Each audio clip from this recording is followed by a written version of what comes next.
Anda sudah sering mendengar nama Raja Kertanegara, ya, Raja Singosari terakhir dari pelajaran sekolah. Raja yang gugur dalam pemberontakan yang dilakukan Jayakatwang dari Kediri. Dalam catatan para sejarawan, Kertanegara dianggap raja yang paling cemerlang dalam sejarah Singosari, atau dianggap sebagai era puncak kejayaan Singosari, dan sekaligus raja yang terakhir, ya, karena tadi raja yang dibunuh oleh Jayakatwang dalam sebuah pemberontakan dari Wangsa Kediri. Atas nasihat Arya Wiraraja dari Madura, Jayakatwang melancarkan pemberontakan pada saat yang tepat. Pada saat Singosari, kota raja, tidak mempunyai pasukan yang memadai untuk mengantisipasi adanya pemberontakan atau penusukan dari dalam, karena pasukannya yang inti dan yang besar dikerahkan untuk melakukan ekspedisi Pamalayu yang dipimpin oleh Kebu Anabrang. Arya Wiraraja memberi pertimbangan kepada Jayakatwang, jika kau melakukan pemberontakan, inilah saatnya yang tepat, karena Singosari sedang keadaan lemah. Sebagian besar pasukannya telah dibawa oleh Kebu Anabrang untuk melakukan ekspedisi Pamalayu untuk menaklukkan negeri Damasraya. Demikian Arya Wiraraja memberi argumen. Arya Wiraraja, penguasa Madura yang sebenarnya adalah keturunan Brahma ini, mempunyai kedekatan dengan Jayakatwang dan mempunyai hubungan politik yang tidak harmonis dengan Kertanegara. Jayakatwang selalu berkonsultasi dengan keadaan politik pada Arya Wiraraja. Ketika Kertanegara memutuskan untuk melakukan ekspedisi Pamalayu yang dipimpin Kebu Anabrang dengan membawa pasukan inti Singosari, inilah dianggap sebuah peluang yang tepat jika pemberontakan dilakukan. Singosari dalam keadaan lemah, Kertanegara teledor, ya, atau lengah melakukan pengamanan di kota raja, karena dia memang fokus pada keinginannya untuk melakukan segera menyatukan negeri Melayu dengan Jawa. Sebenarnya keadaan ini bukan tanpa disadari oleh Kertanegara, namun situasi ini merupakan dilema yang harus dipecahkan Kertanegara. Penyatuan negeri Jawa dan Melayu adalah kebutuhan yang mendesak pula. Jika terlambat ia melakukan, maka Singosari pun akan terlambat pula mengantisipasi ancaman dari kekuatan penakluk dari utara, yaitu Mongol. Sikap politik ini merupakan konsekuensi dari sikap politik Kertanegara yang menolak tunduk pada Mongol. Ketika utusan Kublai Khan memintanya untuk menyatakan ketundukan, ditolaknya hingga 3 kali. Terakhir kalinya utusan itu dirusak mukanya untuk menunjukkan kepada Mongol bahwa Jawa tak pernah mau tunduk.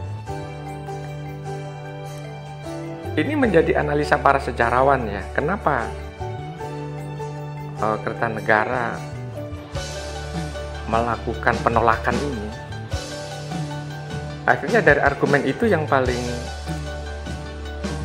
mendekati adalah bahwa Kertanegara mempunyai sifat amungkoro, ya, mempunyai pride, kebanggaan, ya, merasa diri juga besar, gitu. Raja Jawa itu bukan penguasa yang dianggap remeh, begitu, tidak mau dianggap remeh oleh bangsa lain.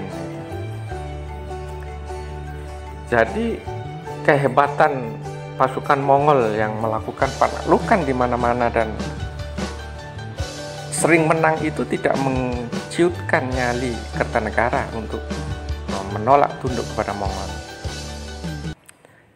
Ancaman Mongol ini sebenarnya sudah disadari Singosari sejak lama, tetapi keadaan Singosari yang masih disibukkan dengan intrik-intrik di dalam, sehingga konsolidasi keluar Jawa belum dapat dilakukan. Sejenak kita tarik ke belakang saat pendirian kerajaan Singosari. Ken Arok setelah mengalahkan Tunggul Ametung menjadi aku di Tumapel dan mengawini Ken Dedes, yaitu janda Tunggul Ametung. Atas dukungan pemimpin agama, Ken Arok melancarkan serangan ke Kediri pada tahun 1222. Dandang Gendis atau Kertajaya, Raja Kediri, leluhurnya Jakatwang, tewas dalam pemberontakan Ken Arok ini. Maka lahirlah Singosari. Di belahan lain di era yang sama, di kawasan suku nomaden muncul Genghis Khan, kakek dari Kublai Khan, memulai petualangannya menyatukan suku-suku nomaden Mongol itu, dan terus melakukan penaklukan yang menantang imperium yang besar di dunia. Eropa, Persia, India, Cina, Arab menjadi sasarannya. Secara penaklukan yang dilakukan Genghis Khan ini tercatat sebagai penaklukan yang cepat dan mengerikan. Bisa dikatakan ekspedisinya ini selalu berhasil. Penaklukan yang tercatat tebal dalam buku sejarah dunia adalah penyerangan terhadap Baghdad, yang menjadi tonggak kemunduran Imperium Arab Islam pada tahun 1258. Mongol memporak-porandakan kota Baghdad, yang merupakan kota termaju di dunia saat itu. Dalam catatan sejarawan, Baghdad waktu itu berpenduduk sekitar 200.000 orang. Nah, sedangkan London pada saat itu hanya sekitar 20 ribuan orang. Baghdad adalah pusat ibu kota dari Imperium Arab Islam dari Bani Abbasiyah, yang menjadi pusat perdagangan, pusat ekonomi, pusat intelektual. Mereka mempunyai perpustakaan besar ya, yaitu namanya Baitul Hikmah, yaitu sebagai pusat dokumentasi hasil-hasil riset, buku, penulisan buku, kitab dari segala disiplin ilmu pengetahuan. Ketika pasukan Mongol menaklukkan Baghdad ini, banyak darah ya yang membanjiri kota ini. Perpustakaan dihancurkan dan ribuan buku dibakar pasukan Mongol. Pasukan Mongol mampu menaklukkan separuh dari dunia, meliputi Eropa, Arab, Persia, India, Cina. Setelah kematiannya, Genghis Khan terbagi wilayahnya menjadi dikuasai oleh 4 khan ya, dari anak keturunannya. Salah satunya adalah Kublai Khan yang menjadi kaisar Mongol di Cina dengan memproklamirkan sebagai dinasti Yuan. Kublai Khan inilah yang menuntut ketundukan negara selatan yang menguasainya, yaitu Singosari. Ya, cucu ketemu cucu. Ken Arok sezaman dengan Genghis Khan, sekarang Kublai Khan sezaman dengan Kertanegara. Ancaman ini sudah lama didengar oleh Kertanegara dari para pelaut Jawa yang sering melaporkan perkembangan ya, yang terjadi di belahan dunia sana. Bagaimana kiprah Mongol yang telah menguasai hampir separuh ya, bahkan lebih separuh dari dunia. Kertadara menyadari keterlambatan Singosari mengkonsolidasi Nusantara.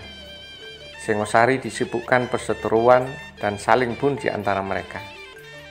Seperti yang dibilang di atas tadi ya, Ken Arok itu menikahi janda Ken Dedes dari Tunggul Ametung yang mempunyai anak namanya Anusapati.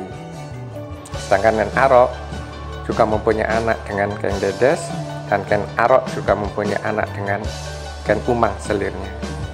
Nah, di antara keturunan ini saling membunuh. Sampai akhirnya ada kesadaran bahwa harus terjadi aliansi atau persatuan supaya kerajaan ini berlanjut. Nah, maka dari persatuan antara keturunan Tunggul Ametung dengan Ken Dedes dan keturunan Ken Arok dengan Ken Dedes inilah nanti mereka memerintah bersama-sama.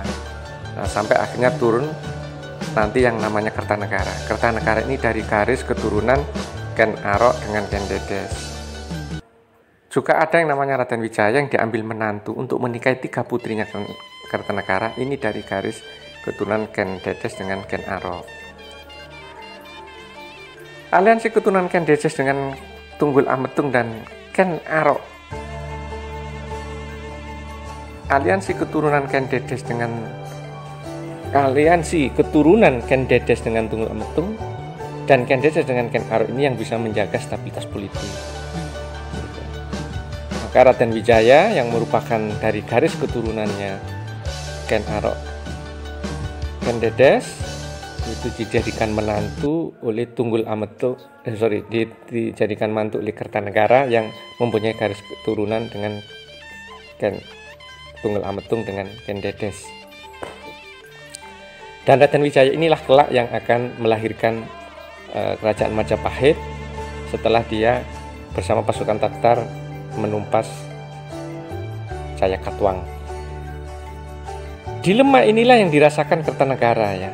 Ekspedisi Pamalayu sebagai awal penyatuan Nusantara harus segera dia lakukan. Ternyata harus dibayar mahal ya,